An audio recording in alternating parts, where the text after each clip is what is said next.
Greetings 11th class political science students. Welcome back to our channel. Hope you all are doing great. And today we are going to do part 10 of the chapter Judiciary.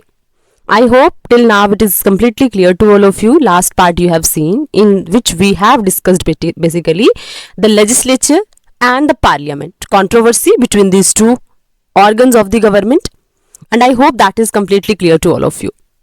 And we have understood the meaning of judicial activism, its importance, its significance, and its limitation also. Okay, so on the behalf of that understanding, there is a statement that is Aladi Krishna Swami Iyer. What is mentioned here?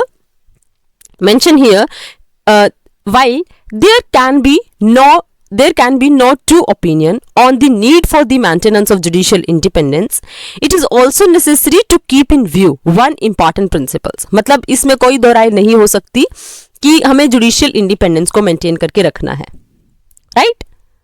But it is also necessary to keep in view one important principle. लेकिन एक important principle है, एक important theory है जो आपको mind में रखनी चाहिए. वो क्या है? The doctrine of independence is not to be raise to the level of a dogma so as to enable the judiciary to function as a kind of super legislature और सुपर एग्जीक्यूटिव. मतलब जब आप judiciary को powers देते हो, इसका ये मतलब कभी नहीं होता कि हमें जुडिशरी को सुपर लेजिस्लेचर या फिर सुपर एग्जीक्यूटिव बनाना है. Right? The judiciary is there to interpret the constitution or adjudicate upon the rights. मतलब जुडिशरी का काम क्या है? हमारे राइट्स को प्रोटेक्ट करने का और कॉन्स्टिट्यूशन को इंटरप्रेट करने का. ये काम कॉन्स्टिट्यूशन ने जुडिशरी को बिल्कुल नहीं दिया कि वो सुपर लेजिस्लेचर बन जाए या सुपर एग्जीक्यूटिव बन जाए. तो it means we should keep in our mind that there are some functions which can be function by the judiciary of our country. Because we have understood check and balance, we have understood that constitution has given, you can say, direct right, है ना, legislature, executive, judiciary. So there is a need to understand the boundaries of each and every organ so that there cannot be any kind of problems, right? Hope it's clear to all of you. ये चीज देखो, हम लोग जब कल यहाँ पढ़ रहे थे कि जो हमारी कंट्रोवर्सी थी, this was related to that thing only that we have discussed yesterday, कि जो हम जुडिशियल एक्टिविज्म की बात करते हैं, है ना, कि जो जुडिशियल एक्टिविज्म है तो उसकी वजह से क्या हो रहा है, कहीं ना कहीं जुडिशरी का बहुत ज्यादा इंपॉर्टेंस इंक्रीज हो रहा है, राइट? तो अब उसका क्या बेनिफिट है उसका, लेकिन यहाँ हमारी कंट्री में क्या एक टाइप से क्लियरली मेंशन है, ये चीजें क्लियरली मेंशन है. क्या मेंशन है कि अगर हम हमारी कंट्री की अगर जुडिशरी की रिस्पेक्ट को मेंटेन करना चाहते हैं तो हमें क्या करना पड़ेगा? हमें जुडिशरी को क्या बनाना है कि वो कॉन्स्टिट्यूशन को इंटरप्रेट करे, हमारे राइट्स को प्रोटेक्ट करके रखे, है ना. ऐसा नहीं बनाना हमें हमारी कंट्री की जुडिशरी को कि वो सुपर एग्जीक्यूटिव बन जाए या फिर सुपर लेजिस्लेचर बन जाए. समझ आया? Got it? आई होप यहां तक आपको समझ आया. अच्छा, उसके अलावा हम लोगों ने जो चीजें स्टडी की थी कल, हम लोगों ने स्टडी किया था कि ना कुछ रिजोल्व चलते रहते हैं, मतलब कुछ ना कुछ रिजोल्व नहीं, सॉरी, इश्यूज चलते रहते हैं. किस किस के बीच में? लेजिस्लेचर के बीच में, है ना, एग्जीक्यूटिव के बीच में और जुडिशरी के बीच में, राइट? तो उसके बिहाफ पे let us discuss our class from today formally here. जो चीजें हम डिस्कस करने वाले हैं कि देखो क्या हुआ था कि जब ये चीजें ऑलरेडी हम डिस्कस कर चुके हैं, but let me connect you with the topic that we are going to discuss today, कि 1967 से लेके और 1973 जो कंट्रोवर्सी थी ना कि जुडिशरी ज्यादा पावरफुल है या फिर लेजिस्लेचर ज्यादा पावरफुल है, क्योंकि हम लोगों ने स्टडी किया था कि जो लेजिस्लेचर है they are elected by the people, but judiciary that is not elected, that is appointed. तो how can we be very sure on that particular thing कि जो जुडिशरी है ना वो जुडिशरी के पास ज्यादा पावरफुल होनी चाहिए, ज्यादा पावर्स होनी चाहिए, है ना. तो अब देखो इसकी वजह से जो कंट्रोवर्सीज थी, कहीं ना कहीं हमारी गवर्नमेंट को क्या करना था, हमारी गवर्नमेंट को अगर मान लिया रिजर्वेशन देना था जॉब्स के रिगार्डिंग, है ना, प्रिवेंटिव डिटेंशन मतलब सिर्फ शक के बेसिस पे किसी को अरेस्ट करना था, है ना, प्राइवेट प्रॉपर्टी को अगर एक्वायर करना था फॉर पब्लिक पर्पसेस, तो इन सारी की सारी चीजों के लिए क्या रिक्वायर था अब गवर्नमेंट के लिए? क्योंकि देखो ये टाइम पीरियड वो है हमारी कंट्री के लिए जब हमारी कंट्री के लिए प्रॉब्लमेटिक सिचुएशंस हैं बहुत सारी. हम आप लोगों ने अगर इंडियन हिस्ट्री कभी पढ़ी हो तो आप लोगों को पता होगा कि हमारी कंट्री के वॉर होते हैं 1962, 1965, 1971, है ना. तो अब हमें हमारी कंट्री में जो वॉर की वजह से प्रॉब्लम्स हो रही थी तो उसने इकोनॉमिकली कंट्री के सामने ना बहुत बड़ी प्रॉब्लम्स क्रिएट करके रख दी. और उन प्रॉब्लम्स की वजह से अब हमारी गवर्नमेंट को क्या था कि जो सोसाइटी में पॉवर्टी है उसको इरेडिकेट करना था. लेकिन उस इरेडिकेशन को कैसे किया जा सकता है? कि अगर जो प्राइवेट प्रॉपर्टी है उसको एक्वायर करो, जिसके पास एक्सेस क्वांटिटी में है उसको एक्वायर करो और उसको सबके बेनिफिट के लिए यूज करना शुरू कर दो, that could be option, right. But problem क्या हो रही थी, प्रॉब्लम ये हो रही थी क्योंकि वहां तक हमारी कंट्री में ना 1978 तक आप लोगों ने पढ़ा है कि राइट टू प्रॉपर्टी भी एक फंडामेंटल राइट था, राइट। तो ऐसे में गवर्नमेंट लैंड को एक्वायर नहीं कर सकती थी, प्रॉपर्टी को एक्वायर नहीं कर सकती थी। तो ऐसे में देखो हम लोगों ने पढ़ा था ना कि जो जुडिशरी है वो अपने सिर्फ औरों के डिसीजन को रिव्यू नहीं करेगी बल्कि खुद के डिसीजन को भी रिव्यू कर सकती है। जुडिशियल रिव्यू में अगर आप लोगों को याद आ रहा है, हम लोगों ने क्या डिस्कस किया था कि जुडिशरी के पास सिर्फ वो पावर नहीं कि वो लेजिस्लेचर के लॉ को, एग्जीक्यूटिव की इंप्लीमेंटेशन को चेक करेगी, रिव्यू करेगी, बल्कि वो खुद के डिसीजंस को भी, अगर उसको लगता है ना कि उसने पहले केस में कुछ और डिसीजन दिया था तो उसको भी रिव्यू कर सकती है, राइट। तो ऐसे में 1967 में ना गोलकनाथ केस होगा, तो उसको रिव्यू कहीं ना कहीं रिव्यू करने की कोशिश होगी यहां वाले केस में। अब देखो क्या है ये वाला केस जो हमारी इंडियन कॉन्स्टिट्यूशन के पॉइंट ऑफ व्यू से बहुत इंपॉर्टेंट केसेस में से एक काउंट होता है, सबसे इंपॉर्टेंट केसेस में से। अब देखो ये केस एक्चुअल में है क्या, let us understand it. In 1973 the supreme court gave a decision that has become very important in regulating the relations between the parliament and the judiciary since then. क्या हुआ कि 1973 में सुप्रीम कोर्ट ने एक decision दिया जिसमें क्या था, जिसमें बहुत इंपॉर्टेंट हो गया था कि दोनों के बीच के रिलेशंस को मेंटेन करके कैसे किया जाएगा। The case is famous as the Kesavananda Bharati case, और ये केस किसके नाम से पॉपुलर है, केशवानंद भारती के नाम से पॉपुलर है। अब क्या हुआ था, in this case the court ruled that there is a basic structure of the constitution and nobody, not even the parliament through amendment, can violate the basic structure. अब देखो यहाँ पे रिव्यू, अब व्हाई आई एम सेइंग कि यहाँ पे हमारी judiciary ने अपने डिसीजन को रिव्यू किया था 1967 के केस का, क्योंकि 1967 में ना जब गोलकनाथ वाला केस हुआ था तो वहां पे हमारी जुडिशरी ने इंटरप्रेट किया था कि जो हमारी पार्लियामेंट है ना वो कॉन्स्टिट्यूशन सारे के सारे मतलब किसी भी पार्ट को अमेंड कर सकती है। लेकिन फिर हमारी जुडिशरी को फील हुआ कि अगर ऐसा होना शुरू हो गया तो कहीं ना कहीं प्रॉब्लम्स हो जाएंगी, क्योंकि फिर तो हमारी एग्जीक्यूटिव लेजिस्लेचर जो चाहेगी वैसा चेंजेस कर देगी, और फिर जो हमारे कॉन्स्टिट्यूशन फ्रेमर्स की, कॉन्स्टिट्यूशन मेकर्स की जो बेसिक इंटेंशन है, बेसिक आइडियोलॉजी है, वो कहीं ना कहीं खत्म हो जाएगी, क्योंकि फिर वो अपने अकॉर्डिंग चेंज करना शुरू कर देंगे।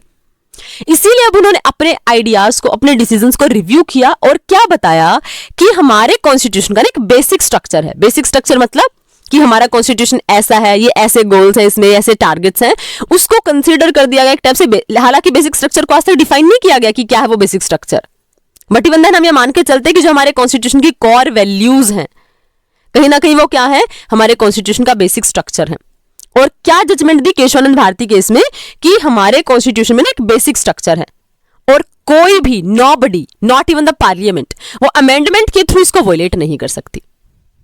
The court did two more things, क्या बोला, दो और चीजें की। दो चीजें क्या की, first it said that right to property the disputed issue was not part of basic structure. लेकिन देखो यहां इंपॉर्टेंट क्या हो गया, पहले right to property fundamental right होता था, लेकिन उसका मतलब क्या हुआ कि गवर्नमेंट राइट टू प्रॉपर्टी को स्नैच नहीं कर सकती, टुक ओवर नहीं कर सकती, है ना। लेकिन यहां इस केस में क्या माना गया, या इस केस में ये माना गया कि जो राइट टू प्रॉपर्टी है ना वो क्या है, बेसिक स्ट्रक्चर नहीं है, राइट। और अगर बेसिक स्ट्रक्चर नहीं है तो इसका मतलब क्या होगा, इसके रिगार्डिंग लॉ बना सकती है पार्लियामेंट, इसको टच कर सकती है, राइट। और दूसरा क्या हुआ, secondly the court reserved to itself the right to decide whether various matters are part of the basic structure of the constitution। और देखो ये सबसे वो वाला मैटर है जिसकी वजह से हमारी जुडिशरी ना उसका इतना इंपॉर्टेंस बना हुआ है, क्योंकि सेकंड जो चीज थी ना जो सबसे इंपॉर्टेंट हुई इस केस में वो यही हुई, क्या हुई कि हमारी जुडिशरी ने ये बताया कि ये कौन डिसाइड करेगा कि कौन सा पार्ट हमारे कॉन्स्टिट्यूशन का बेसिक स्ट्रक्चर है, उसको डिसाइड किया जाएगा हमारी कंट्री की जुडिशरी से। मतलब अगर मान लिया कोई लॉ बन रहा है, ठीक है, तो हमारी जुडिशरी बार बार क्या बताएगी, हमारी जुडिशरी बार बार उस लॉ को ये बोल के अनकॉन्स्टिट्यूशनल डिक्लेयर कर सकती है कि ये वाला जो लॉ है ना ये क्या है, हमारे बेसिक स्ट्रक्चर के अगेंस्ट है। समझ आया। मतलब देखो, एक तो आपको इस केशवानंद भारती केस में क्या याद रखना है, एक तो आपको ये याद रखना है कि ये केशवानंद भारती के नाम से पॉपुलर है। दूसरे, इस केस में क्या सबसे इंपॉर्टेंट जजमेंट हुई, जो सबसे इंपॉर्टेंट जजमेंट इस केस में ली गई वो ये थी कि इसमें हमारे कॉन्स्टिट्यूशन का बेसिक स्ट्रक्चर डिफाइन कर दिया गया। एक टाइप से डिफाइन नहीं किया गया, ये बताया गया कि ये हमारे कॉन्स्टिट्यूशन का एक बेसिक स्ट्रक्चर है और हमारी लेजिस्लेचर, एग्जीक्यूटिव जो भी लॉ बना रही है, जो भी लॉ इंप्लीमेंट कर रही है, वो बेसिक स्ट्रक्चर के अगेंस्ट नहीं होना चाहिए। मतलब इवन पार्लियामेंट, क्योंकि देखो पार्लियामेंट इलेक्टेड है कहीं ना कहीं, लोकसभा कंप्लीटली इलेक्टेड है ना, और डायरेक्टली इलेक्टेड है हम लोगों से। तो इवन देन क्या बोला गया कि इवन पार्लियामेंट के पास भी पावर नहीं है कि वो उस बेसिक स्ट्रक्चर को चेंज कर दे, अमेंडमेंट प्रोसेस के थ्रू इसको चेंज नहीं किया जा सकता, वो बेसिक स्ट्रक्चर को वोलेट नहीं कर सकती। इसमें दो और चीजें इंक्लूड हुई। एक तो क्या इंक्लूड हुआ कि जो राइट टू प्रॉपर्टी है वो बेसिक स्ट्रक्चर का पार्ट नहीं है। इसका मतलब क्या हुआ, अगर बेसिक स्ट्रक्चर का पार्ट नहीं है तो it is very clear now कि अब जो लेजिस्लेचर होगी वो राइट टू प्रॉपर्टी के अगेंस्ट में कुछ ना कुछ लॉज बना सकती है, उसके एक्वायराइजेशन के रिगार्डिंग कुछ ना कुछ लॉज बना सकती है, राइट। और दूसरा क्या कर दिया गया, कोर्ट ने रिजर्व किया, क्या रिजर्व किया, ये कि टाइम टू टाइम कोर्ट बताएगा, क्या बताएगा कोर्ट, कि कौन से वाला केस बेसिक स्ट्रक्चर में आ रहा है, कौन सा मैटर है जो बेसिक स्ट्रक्चर का पार्ट है। मतलब बेसिक स्ट्रक्चर को कंप्लीटली और क्लियरली डिफाइन नहीं किया गया आज तक, लेकिन फिर भी अगर हमारी जुडिशरी को कुछ किसी भी लॉ को, कुछ भी अगर ऐसा कोई पर्टिकुलर लॉ है जिसको इनवैलिड डिक्लेयर करना है, तो जुडिशरी हमेशा क्या स्टेटमेंट देती है, this is against the basic structure of the constitution. समझ आया? The case is perhaps the best example of how judiciary uses its power to interpret the constitution. और ये लो, ये जो पर्टिकुलर केस हुआ, ये सबसे बेस्ट एग्जाम्पल है ये शो करने के लिए कि हमारी जुडिशरी अपने कॉन्स्टिट्यूशन को इंटरप्रेट करने की पावर को कितने इफेक्टिव वे में यूज करती है, right. This ruling has changed the nature of conflict between the legislature and the judiciary. I think आपको केस समझ आया, 1973 केशवानंद भारती। इस रूलिंग ने क्या कर दिया, नेचर, जो कन्फ्लिक्ट का नेचर था ना दोनों के बीच में, लेजिस्लेचर और जुडिशरी, उसको पूरी तरीके से चेंज कर दिया। कैसे? As we studied earlier, the right to property was taken away from the list of fundamental rights, है ना, इन 1979। फाइनली क्या हुआ कि 1978 में हम क्या लेके आएंगे, उसके लिए प्रपोजल लेके आएंगे, और फाइनली 1979 में लिस्ट से हटा दिया गया फंडामेंटल राइट्स की कैटेगरी से राइट टू प्रॉपर्टी को, right. And this also helped in changing the nature of relationship between these two organs of the government। अब क्या किया, इसकी वजह से जो चेंजेस हुए ना, क्योंकि दोनों के रिलेशन चेंज हो गए, राइट। क्योंकि देखो, जैसे ये बोला गया कि अब राइट टू फंडामेंटल, जो राइट टू प्रॉपर्टी है ना, वो फंडामेंटल राइट्स नहीं है, तो फंडामेंटल राइट नहीं, तो इसका मतलब अब क्या हुआ, उसको लेकर जुडिशरी कुछ ना कुछ, हमारी लेजिस्लेचर कुछ ना कुछ कर सकती है, राइट। तो अब देखो इसके बाद this has helped in changing the nature of the relationship between these two organs. और इसने क्या किया, हमारी दोनों ऑर्गन्स के रिलेशनशिप को चेंज कर दिया है। Some issues still remain a bone of contention between the two. और कुछ इशू आज भी ऐसे हैं जो दोनों के बीच में ना कंटेंशन का इशू बने, मतलब कहीं ना कहीं टेंशन, कंफ्लिक्ट का इशू बने हुए हैं। वो क्या, can the judiciary intervenes in the regulate the functioning of the legislatures. क्या हमारी जुडिशरी इंटरवेन कर सकती है, मतलब इंटरफेयर कर सकती है किसमें, रेगुलेट करने में हमारी लेजिस्लेचर की फंक्शनिंग को। क्या हमारी जुडिशरी के पास उतनी पावर है कि वो इंटरफेरेंस करेगी। In the parliamentary system the legislature has the power to govern itself and regulate the behaviour of its members. क्योंकि हमारी कंट्री में क्या है, पार्लियामेंट्री फॉर्म ऑफ गवर्नमेंट है, और अगर पार्लियामेंट्री फॉर्म ऑफ गवर्नमेंट है तो हमारी कंट्री में लेजिस्लेचर के पास ये पावर है कि वो खुद को गवर्न करे, अपने मेंबर्स के बिहेवियर को भी रेगुलेट करे, राइट। दस the legislature can punish a person who the legislature holds guilty of breaching privileges of the legislature. इसलिए लेजिस्लेचर के पास ये पावर भी है कि वो पनिश करे। अब देखो, जैसे हम लोगों ने क्या पढ़ा था, एंटी डिफेक्शन लॉ पढ़ा था ना, तो वहां पे क्या था कि कहीं ना कहीं स्पीकर को बहुत ज्यादा उसमें क्या मिला हुआ है, एडवांटेज मिली हुई है, और उस पर्सन ने एक टाइप से डिफेक्शन किया है या नहीं। हमने ये भी पढ़ा कि स्पीकर का डिसीजन उसमें काफी हद तक इंपॉर्टेंट होता है। तो यहां क्या है कि अब लेजिस्लेचर उन पर्सन को पनिश भी कर सकता है जो गिल्टी प्रूव होते हैं, है ना, जिन्होंने मतलब कहीं ना कहीं लेजिस्लेचर की प्रिविलेजेस को एक नेगेटिव वे में यूज किया। Can a person who is held guilty for breach of parliamentary privileges seek protection of the courts.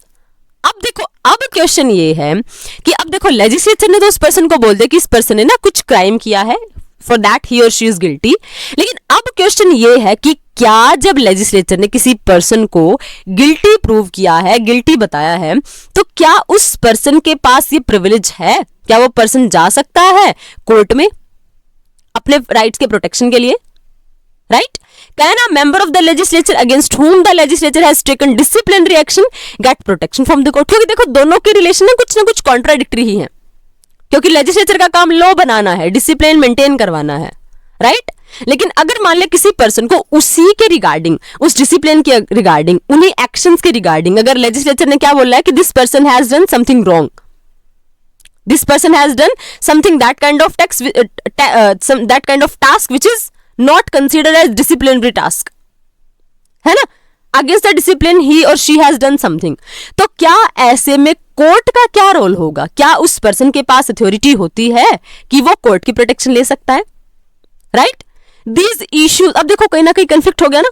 अगर देखो मान लो अगर लेजिस्लेचर से किसी पर्सन को ये बोला गया है, लेजिस्लेचर ने बोला कि ये पर्सन ना इसने क्राइम किया है, एक टाइप से इसको पनिशमेंट मिलनी चाहिए, तो क्या फिर जुडिशरी उसको पनिश कर सकती है? फिर वो पर्सन जुडिशरी के पास जा सकता है?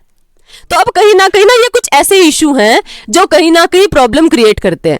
राइट, अब देखो इसमें क्या है, these issues are unresolved and are matter of potential conflict between the to.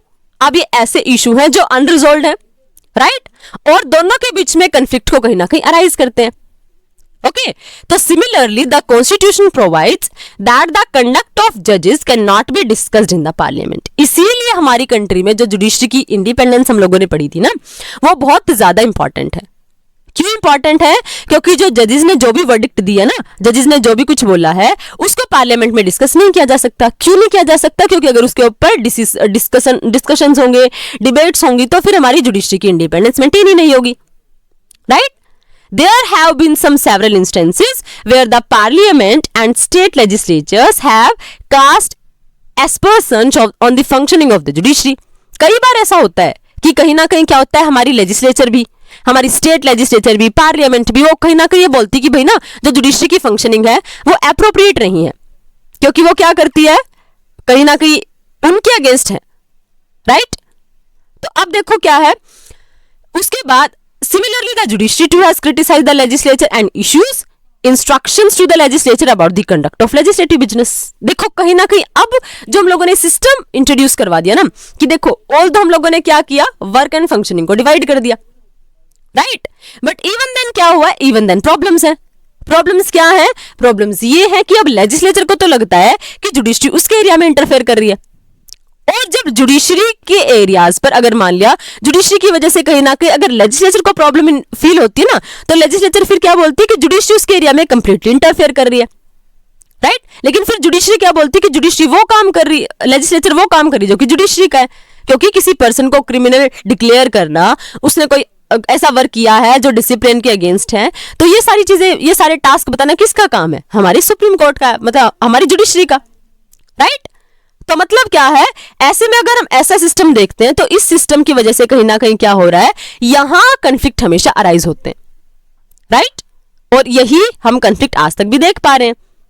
The legislature see this as violating the principle of parliamentary sovereignty. क्योंकि देखो अगर जुडिशरी इंटरफेयर करती है तो फिर लेजिस्लेचर के पास क्या एक टाइप से क्या कमेंट होता है, क्योंकि वो बोलते हैं कि हम लोग इलेक्टेड हैं, जुडिशरी तो इलेक्टेड नहीं है. तो ऐसे में अगर जुडिशरी ही सारी चीजों में इंटरफेरेंस कर रही है तो फिर सुपरमेसी का क्या होगा, पार्लियामेंट्री सोवरेनिटी का क्या होगा, जब हमने डिवीजन ऑफ पावर्स कर दिया उसका क्या होगा.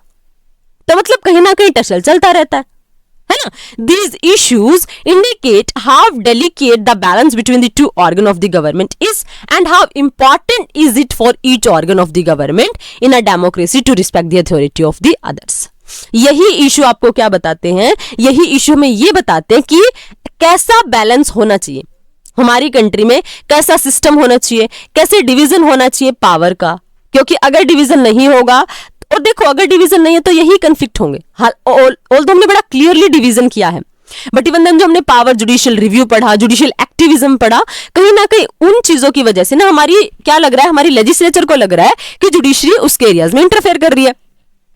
और अगर इंटरफेयर हो रहा है तो ऐसे में क्या है, ऐसे में चीजें प्रॉब्लमेटिक है, क्योंकि फिर लेजिस्लेचर को क्या लगेगा कि जुडिशरी का ना इंटरफेयर बहुत ज्यादा है, और ऑल्दो हम तो इलेक्टेड रिप्रेजेंटेटिव हैं, जुडिशरी तो इलेक्टेड है भी नहीं, फिर भी वो हमारे एरियाज में इंटरफेयर कर रही है. तो अगर ये क्लियर इसलिए देखो बोला जाता है clear demarcation of powers is completely required. मतलब जो क्लियर डिवीजन होता है ना, डिस्ट्रीब्यूशन होता है पावर्स का, वो एक टाइप से क्लियरली रिक्वायर्ड है.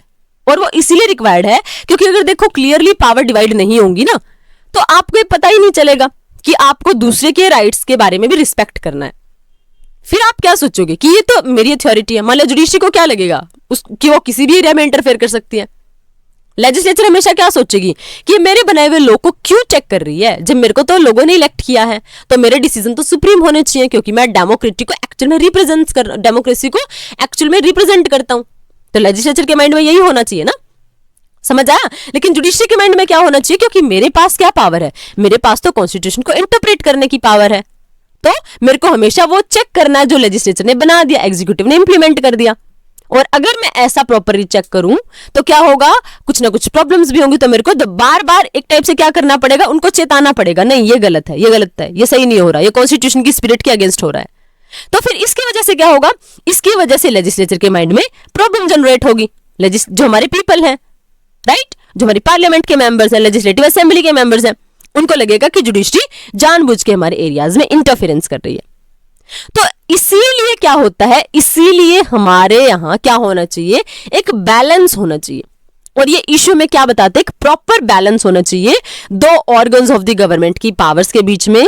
अगर ऐसा होगा तो फिर क्या होगा, एक ऑर्गन दूसरे ऑर्गन की डेमोक्रेसी में कंप्लीटली रिस्पेक्ट करेगा कि उसकी अथॉरिटी है। अब लेजिस्लेचर ये नहीं सोचेगी कि जुडिशरी मेरे एरियाज में इंटरफेयर कर रही है, बल्कि वो ये सोचेगी क्योंकि उसका तो टास्क ही यही है ना, हमारे कॉन्स्टिट्यूशन की सुपरमेसी को बना के रखने का।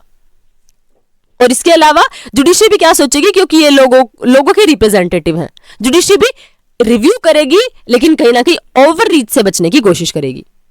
समझ आया? I hope it's clear to all of you. अब देखो यहां पे, why can't the court tell us once and for all what are these aspects that are basic structure of the constitution? क्यों नहीं बता रहा है कोर्ट एक बार में ही कि बेसिक स्ट्रक्चर क्या है? क्योंकि देखो कॉन्स्टिट्यूशन अगर हम लोग पूरा का पूरा भी स्टडी कर लें तो भी आप ना कंप्लीटली कॉन्स्टिट्यूशन फ्रेमर्स के माइंड को नहीं जान सकते। इसीलिए और इश्यूज ऐसे ऐसे अराइज होते रहते हैं कि जिनके रिगार्डिंग हर बार एक सेपरेट इंटरप्रिटेशन की रिक्वायरमेंट होती है, ताकि और हर एक इंस्टेंस ना, हर एक केस कई बार ऐसा हो जाता है कि सेपरेट डायरेक्शन में होता है, तो ऐसे में उसके रिगार्डिंग जजमेंट कैसे होगा, राइट। तो हर एक केस कई बार ऐसा हो सकता है कि हर एक केस जजेस को एक अलग एंगल से सोचने के लिए मजबूर करता है कि ये भी हमारे कॉन्स्टिट्यूशन की इंटरप्रिटेशन हो सकती है।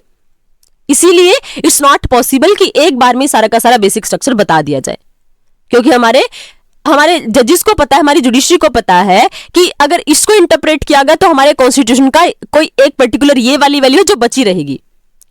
समझ आया? तो इसीलिए हमारे कॉन्स्टिट्यूशन को कंप्लीटली सेफगार्ड करने के लिए, प्रोटेक्ट करने के लिए, for being the guardian of the constitution of the country, हमारी जुडिशरी क्या करती है, वो बार बार उस बेसिक स्ट्रक्चर को कहीं ना कहीं डिफाइन करने की कोशिश करती है, और वो एक बार में उसको एक्सप्लेन नहीं कर सकती क्योंकि कॉन्स्टिट्यूशन बहुत ज्यादा ब्रॉड है, उसकी वैल्यूज बहुत ज्यादा ब्रॉड है। इसलिए टाइम टू टाइम हमें क्या करना पड़ता है, इसलिए टाइम टू टाइम हमें उसको चेक करना पड़ता है, बार बार उसको इंटरप्रेट करना पड़ता है। And that's why it's not possible to discuss or to explain all of the basic structure of the constitution at a single time only, right?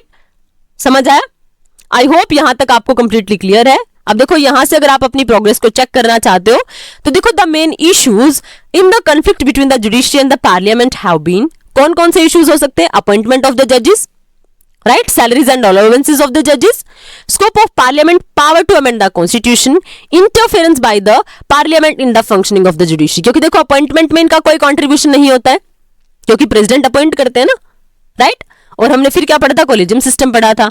तो जुडिशरी और लेजिस्लेचर में इसलिए कंफ्लिक्ट होता है क्योंकि दोनों का कोई क्लॉज रिलेशनशिप नहीं होता है, राइट। सैलरीज और अलाउंसेस का भी हम लोगों ने पढ़ा था, इस पर डिबेट्स नहीं होती हैं, याद आ रहा है? क्योंकि हम लोगों ने क्या किया था, अपनी जुडिशरी को एक टाइप से कहीं ना कहीं रिश्वत से, है ना, ब्राइब से दूर रखने के लिए क्या किया, उनकी सैलरीज और अलाउंसेस काफी अच्छे रखे हुए। उसके अलावा scope of parliament's power to amend the constitution, कि अगर यहां पर देखो, यहां पे सबसे ज्यादा कन्फ्लिक्ट्स होते हैं, क्योंकि पार्लियामेंट तो ये सोचेगी कि मेरे पास पावर है कॉन्स्टिट्यूशन को अमेंड करने की, लेकिन बार बार जुडिशरी क्या कर देती है, उस पावर को श्रिंक कर देती है। किस चीज का हवाला देके, हमारे कॉन्स्टिट्यूशन के बेसिक स्ट्रक्चर का हवाला देके, राइट। उसके अलावा interference by the parliament in the functioning of the judiciary. और कई बार देखो, जैसे आपने पढ़ा कि जैसे लेजिस्लेचर ने बोल दिया कि ये पर्सन कल्प्रिट है, ये पर्सन गिल्टी है, तो कई बार क्या करती है हमारी पार्लियामेंट भी जुडिशरी के फंक्शनिंग में इंटरफेरेंस करती है। और ये सारे इश्यूज क्या बताते हैं, ये सारे इश्यूज हैं बहुत ज्यादा कन्फ्लिक्ट के दोनों ऑर्गन्स के बीच में, जुडिशरी और पार्लियामेंट के बीच। समझ आया? अब after that only conclusion part is left. अब देखो यहां आपको क्या गिवन है कंक्लूजन में, In this chapter, we have studied the role of judiciary in our democratic structure. In spite of the tension that arose from time to time between the judiciary and executive and the legislature, the prestige of judiciary has increased considerably. हम लोगों ने पढ़ा ना कि judiciary की authority कहीं ना कहीं बहुत ज़्यादा increase हो गई है. At the same time, there are many more expectation from the judiciary. और हम लोगों ने जब इतनी, अब देखो, जब आप किसी को इतनी पावर देते हो तो आपकी एक्सपेक्टेशन भी बहुत ज्यादा हो जाती है, राइट? तो यहाँ पे भी सेम चीजें हो रही है. Ordinary citizen also wonder how is it possible? It is possible for many people to get easy acquittals and how witnesses change their testimonies to suit the wealthy and mighty, right? अब लोगों की भी expectation बढ़ रही है.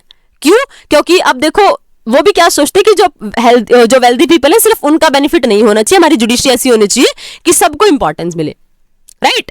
These are some issue about which our judiciary is concern to, और जिसके बारे में हमारी जुडिशरी कंसर्न है. You have seen in this chapter that judiciary in India is a very powerful institution.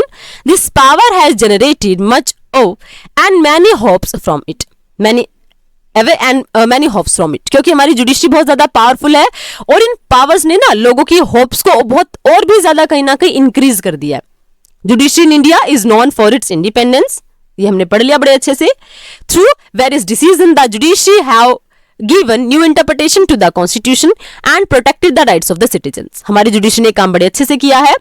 As we saw in this chapter, democracy hinges on the delicate balance of powers between the judiciary and the parliament, and both institutions have to function within the limitation set by the constitution. लेकिन अगर although हम लोगों ने पढ़ लिया कि हमारी judiciary के पास ना बहुत ज्यादा पावर्स हैं, बट इवन देन अगर हमें ये चेक करना है कि हमारे सारे के सारे ऑर्गन्स प्रॉपरली वर्क करें, without any kind of problems work करें, तो हमें क्या करना पड़ेगा? हमें एक बैलेंस बना के चलना पड़ेगा पार्लियामेंट के बीच में और हमारी जुडिशरी के बीच में. और हमें वर्क कैसे करना पड़ेगा? हमें उन लिमिटेशन के अकॉर्डिंग वर्क करना पड़ेगा जो बार बार हमारी कंट्री का कॉन्स्टिट्यूशन सेट करता है. समझ आया? Got it? I hope it's clear to all of you. अब देखो, ये कार्टून्स के थ्रू भी आपको चीजें बताई गई हैं कि हमारी जुडिशरी क्या कर रही है, करप्शन को पब्लिक लाइफ में कहीं ना कहीं क्या करने की कोशिश कर रही है, कर्ब करने की कोशिश कर रही है, राइट? तो मतलब आप इस चैप्टर से कहीं ना कहीं क्या समझ पा रहे हो? आप इस चैप्टर से ये समझ पा रहे हो कि हमारी कंट्री में ना जुडिशरी की जो पावर्स हैं कहीं ना कहीं क्या है, कहीं ना कहीं क्या हो रही है, हमारी जुडिशरी उसको कंट्रोल करने की कोशिश कर रही है. सारी की सारी हमारी जुडिशरी की पावर्स बहुत ज्यादा इंक्रीज हो गई है, इसलिए वो दूसरे ऑर्गन्स पे कहीं ना कहीं एक टाइप से चेक लगाने की कोशिश कर रही है, राइट? बट हमें क्या करने की कोशिश करनी चाहिए? एक ऐसा सिस्टम बनाने की कोशिश करनी चाहिए ताकि एक बैलेंस बना रहे और ऐसे लॉज कहीं ना कहीं प्रॉपरली फंक्शनिंग करें जो कॉन्स्टिट्यूशन के अकॉर्डिंग एप्रोप्रिएट है. Fine, now the chapter is completely over. I think it's completely clear to all of you. In next part, we will discuss the NCERT solution of the same chapter. Okay. Till then, keep learning, keep revising, and stay connected. Thank you. Thanks a lot.